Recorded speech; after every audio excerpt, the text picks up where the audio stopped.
সাহাবীরা নবীরে প্রশ্ন করলেন, হুজুর আল্লাহ কি কাছে যে আল্লাহরে চুপে ডাকবো, নাকি আল্লাহ দূরে যে জোরে জোরে ডাকবো? আল্লাহর কাছে সাহাবায়ে কেরাম নবীর কাছে জানতে চাইলেন, ও নবী, আমাদের রব কি কাছে যে আল্লাহকে আস্তে ডাকবো, আমাদের রব কি দূরে নাকি আল্লাহকে জোরে জোরে ডাকবো? এই কথার জবাব দিয়ে সূরা বাকারার 186 নম্বর আয়াত আল্লাহ নাজিল করে দিলেন।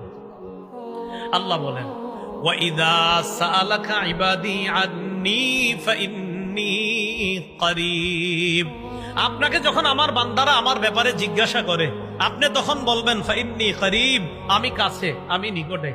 আপনাকে যখন আমার বান্দারা আমার সম্পর্কে জিজ্ঞাসা করে, আপনি বলবেন ফাইন্নী করিব, আমি কাছে, আমি নিকটে। তাহলে সাহাবায়ে কেরাম জিজ্ঞাসা করলেন, আল্লাহ কি আমাদের কাছে যে আল্লাহকে আস্তে ডাকবো, নাকি আল্লাহ আমাদের থেকে দূরে যে তাকে জোরে ডাকবো?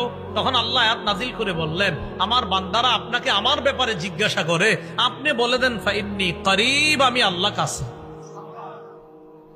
উজিবু দাওয়াতাদ দাঈ ইযা দাআন। আহ্বানকারী যখন আমার কাছে আহ্বান করে, দোয়া করে, দোয়াকারী আমরা যখন আল্লাহর কাছে দোয়া করি, আল্লাহ বলেন উজিবু, আমি তার দোয়া কবুল করি, তার দোয়ায় সাড়া দেই, আমি তার আহ্বানে সাড়া দিই। তো আল্লাহ আমাদের আহ্বানে কি করে বলেন, কি করে?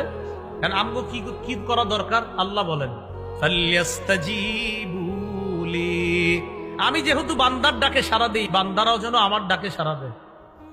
উজিবু দাওয়াতাদ দাঈ ইযা দাআন, বান্দা যখন আমাকে ডাকে আমি তার ডাকে সাড়া দেই। ফাল্যাস্তাজিবু লি, অতএব তারাও যেন আমার ডাকে সাড়া দেয়। ওয়ালিউমিনু বি, তারা যেন আমার প্রতি বিশ্বাস স্থাপন করে। লাআল্লাহুম ইয়ারশুদুন, যাতে তারা সঠিক রাস্তায় চলতে পারে। সহিহ মুসলিমের বর্ণনা, ক্বালা রাসূলুল্লাহ সাল্লাল্লাহু আলাইহি ওয়াসাল্লাম ইরবাউ আলা আনফুসিকুম। রাসূলুল্লাহ সাল্লাল্লাহু আলাইহি সাল্লাম বলেন, হে মানুষ, নিজেদের প্রতি তোমরা সদয় হও। ফাইন্নাকুম লাইসা তাদউনা আসাম্মা ওয়ালা গায়িবা, তোমরা এমন রবকে ডাকো না যেই রব বধির, যেই রব অনুপস্থিত, এমন রবকে তোমরা ডাকো না। তাহলে কেমন রবকে তোমরা ডাকো?